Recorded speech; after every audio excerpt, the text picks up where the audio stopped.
Students السلام علیکم۔ امید ہے آپ سب بالکل خیر و عافیت سے ہوں گے۔ ڈیئر اسٹوڈنٹس، آج ہم اپنے اردو کی بک میں حصہ نظم میں اپنی نظم پوست رہ شجر سے امید بہار کے بقیہ 3 اشعار کی تشریح کو پڑھیں گے۔ ڈیئر اسٹوڈنٹس، پچھلے لیکچر میں آپ کو بتایا تھا کہ جب آپ نے اشعار کی تشریح کرنی ہے تو سب سے پہلے آپ نے حوالہ متن لکھنا ہے۔ حوالہ متن میں آپ لکھتے ہیں نظم کا عنوان اور شاعر کا نام۔ نظم کا عنوان میں آپ نظم کا نام، جیسے ہمارے پاس نظم ہے پوست رہ شجر سے امید بہار رکھ، اور شاعر کا نام علامہ محمد اقبال ہے۔ اس کے بعد ہر لغت آپ مشکل الفاظ کے معنی لکھتے ہیں، اور مفہوم آپ نے لکھنا ہے اشعار کا 1 سے 1.5 لائن کا۔ اس کے بعد آپ نے اشعار کی تشریح سٹارٹ کرنی ہے۔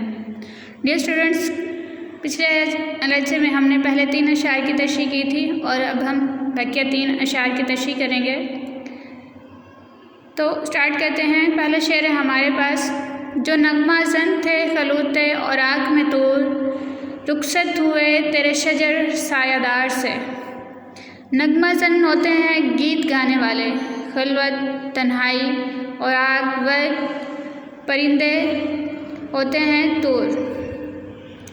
شجر درخت کو، سایہ دار جو سایہ دینے والے درخت ہوتے ہیں۔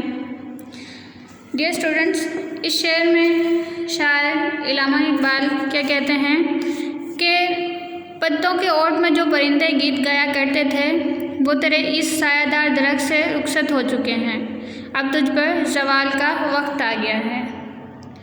شاعر کہتے ہیں کہ جس درخت پہ پہلے پرندے بیٹھا کرتے تھے، وہ جو درخت ہے وہ اب زوال کا شکار ہے، وہ اجڑ چکا ہے، اس پہ کوئی پھل یا پتے نہیں ہیں جن کی وجہ سے کوئی پرندہ درخت پر آ کے بیٹھے گا۔ ڈیئر اسٹوڈنٹس، یہاں پہ بیسیکلی علامہ اقبال مسلمانوں کو اس وقت تباہی اور زوال سے دو چار دیکھتے ہیں اور اس کو بتاتے ہیں۔ وہ کہتے ہیں کہ مسلمانوں کا وقار جو ہے وہ خاک میں مل چکا ہے۔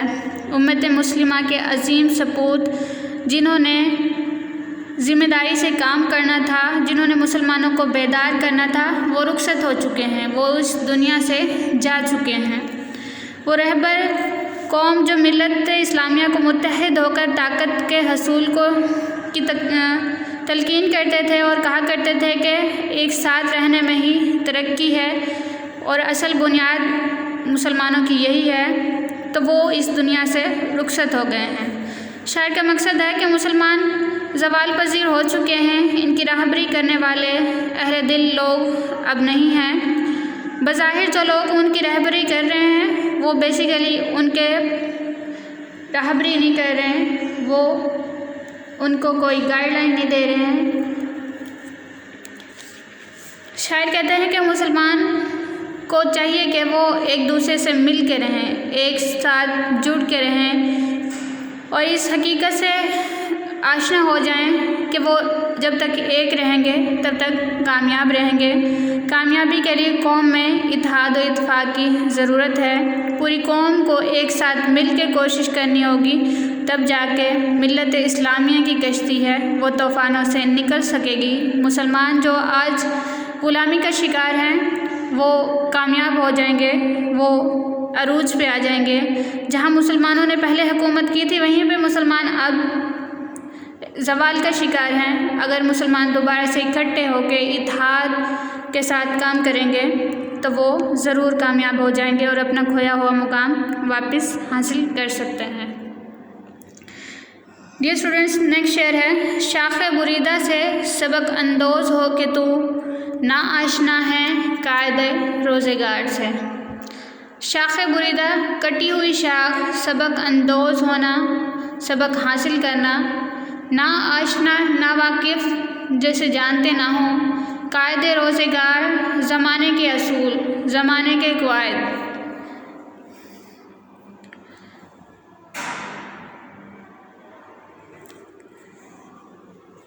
اس شعر میں شاعر کہتے ہیں کہ تجھے کٹی ہوئی شاخ سے سبق حاصل کرنا چاہیے کہ زمانے کے دستور اور قواعد سے واقف نہیں ہے، لیکن تمہیں ایک کٹی ہوئی شاخ سے سبق حاصل کرنا ہے۔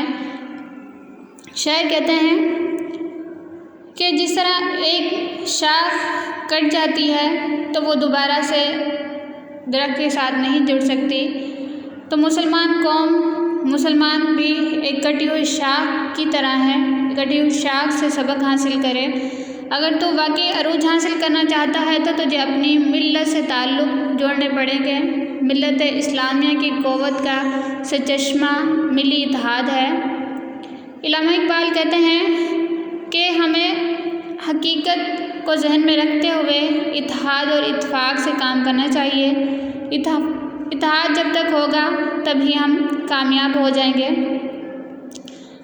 علامہ اقبال کہتے ہیں کہ زمانے اور فطرت کا اصول ہے کہ جو ٹہنی درخت سے ٹوٹ جاتی ہے وہ دوبارہ درخت کے ساتھ نہیں جڑ سکتی، اور نہ ہی بہار کے موسم میں وہ دوبارہ سے سرسبز اور شاداب ہو سکتی ہے۔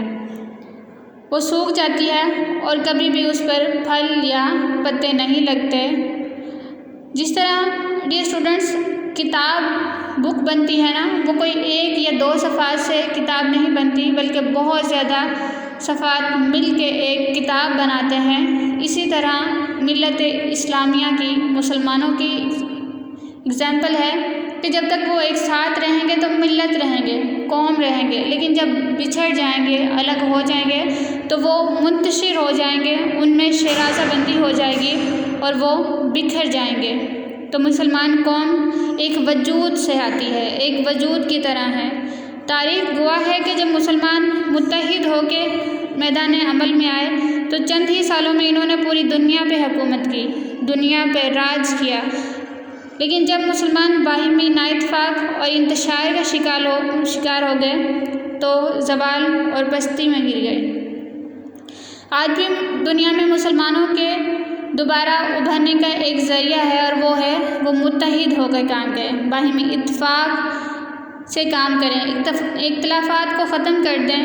دشمنوں کو وہ بتائیں کہ مسلمان قوم ایک دیوار، سیسا پلائی ہوئی دیوار کے مانند ہیں، ان میں جذبہ ایمان اور یکجہتی موجود ہے۔ مسلمان اپنا کھویا ہوا وقار دوبارہ حاصل کر سکتے ہیں، لیکن جب تک وہ ایک ساتھ نہیں ہوں گے تب تک حاصل نہیں کر پائیں گے۔ ڈیئر اسٹوڈنٹس لاسٹ شعر ہے، ملت کے ساتھ رابطہ استوار رکھ، پوست رہ شجر سے امید بہار رکھ۔ اس شعر میں شاعر کہتے ہیں کہ ملت ایک درخت کی طرح ہے، قوم جو ہوتی ہے وہ ایک درخت کے مانند ہوتی ہے، اس سے تعلق قائم رکھنا چاہیے کیونکہ بہار کی امید رکھی جا سکتی ہے۔ بہار جب آئے گی تو وہ جو درخت ہے وہ دوبارہ سے سرسبز اور شاداب ہو جائے گا۔ تو ملت اسلامیہ کی بھی اگزامپل ایک درخت کی طرح ہے۔ شاعر کہتے ہیں کہ اے مسلمان، تو اپنا تعلق ملت اسلامیہ سے قائم رکھ، تیری ترقی اور کامیابی کا راز اسی میں ہے کہ تو اپنی قوم سے وابستہ رہ۔ یہ درست ہے کہ اس وقت قوم مسلم زوال کا شکار ہے، لیکن عروج اور زوال تو آتا رہتا ہے۔ ڈیئر اسٹوڈنٹس، اگر آپ اپنے دوستوں سے یا اپنے لوگوں سے برے وقت میں ٹوٹ جاتے ہیں تو وہ بھی آپ کے برے وقت میں کام نہیں آتے ہیں۔ جب آپ ان کے برے وقت میں، اچھے اور برے وقت میں دونوں میں ان کے ساتھ سٹینڈ کرتے ہیں تو وہ بھی آپ کے ساتھ ہر وقت کھڑے رہتے ہیں۔ لیکن اچھا دوست، اچھا انسان وہی ہوتا ہے جو برے حالات میں بھی کسی کے ساتھ رہے، زوال میں بھی کسی کا ساتھ دے۔ ملت اسلامیہ میں بھی اگر زوال کا شکار ہے تو ایک دن عروج میں بھی آئیں گے وہ، تو جو لوگ ان سے کٹ گئے ہیں وہ عروج کے وقت کیا کریں گے؟ اب زوال میں تو انہوں نے ساتھ چھوڑ دیا ہے، لیکن جب عروج میں ہوں گے تو وہ کیا کریں گے؟ علامہ اقبال مسلمان نوجوانوں سے مخاطب ہو کر کہتے ہیں کہ تمہاری خوشحالی کا راز یہ ہے کہ ملت کے وجود میں گم ہو جاؤ۔ ایک اسلام مکمل ضابطہ حیات ہے اور اسی کو اپنے اصول بنا لو۔ علامہ اقبال کہتے ہیں کہ انسان کو، مسلمانوں کو ایک ساتھ جڑ کے رہنا چاہیے، ایک ساتھ ایک درخت کے مانند، ایک ملت کے مانند بن کے رہنا چاہیے۔ ڈیئر اسٹوڈنٹس، یہ تشریح ہے جو آپ نے کمپلیٹ کرنی ہے۔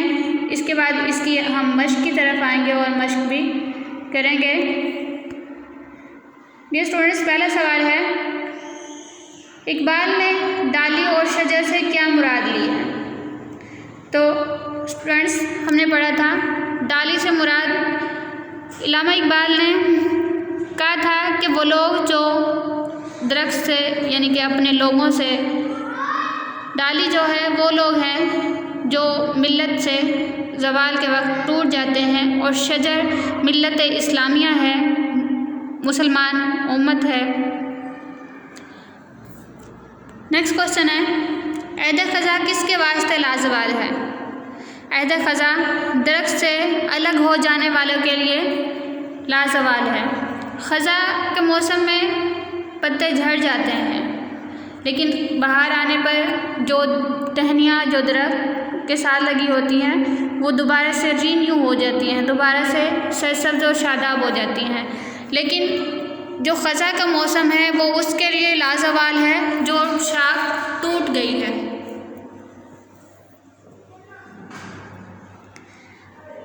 نیکسٹ کوشچن ہے، کس کے گلستان میں فصل خزاں کا دور ہے؟ مسلمان قوم کے گلستان میں فصل خزاں کا دور ہے۔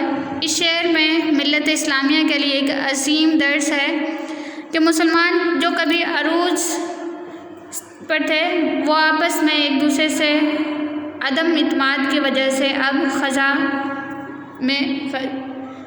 کا شکار ہو گئے ہیں۔ جیب گل کس چیز سے خالی ہے؟ پھول کی جیب زر کامل عیار سے خالی ہے۔ اس سے مراد یہ ہے کہ پھولوں کا دامن خالص سونے سے خالی ہے۔ سونے سے مراد شاعر نے بتایا ہے کہ وہ لوگ ہیں جو دولت اسلام سے خالی ہو چکے ہیں۔ خلوت اوراق میں کون نغمہ زن تھے؟ یہ اسٹوڈنٹس پیچھے ہم نے پڑھا تھا کہ وہ جو نغمہ زن تھے خلوت اوراق میں طور، تو اس میں ہم تشریح میں پڑھا تھا کہ پرندے جو ہیں وہ خلوت اوراق میں،